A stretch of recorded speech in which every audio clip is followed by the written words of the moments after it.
ഈശോ മിശിഹായ്ക്ക് സ്തുതിയായിരിക്കട്ടെ. ദൈവത്തിന്റെ കാരുണ്യത്തെക്കുറിച്ചും ക്ഷമയെക്കുറിച്ചുമാണ് ഇന്നത്തെ സുവിശേഷം നമ്മോട് സംസാരിക്കുന്നത്.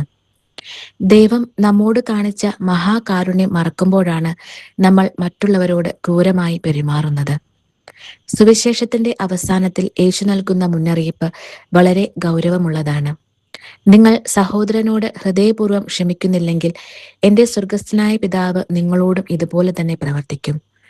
നമ്മൾ കർത്താവിന്റെ പ്രാർത്ഥനയിൽ ചൊല്ലുന്നത് പോലെ, ഞങ്ങളുടെ കടക്കാരോട് ഞങ്ങൾ ക്ഷമിക്കുന്നത് പോലെ ഞങ്ങളുടെ കടങ്ങൾ ഞങ്ങളോടും ക്ഷമിക്കണമേ എന്ന പ്രാർത്ഥനയുടെ യഥാർത്ഥ അർത്ഥം ഇതാണ്.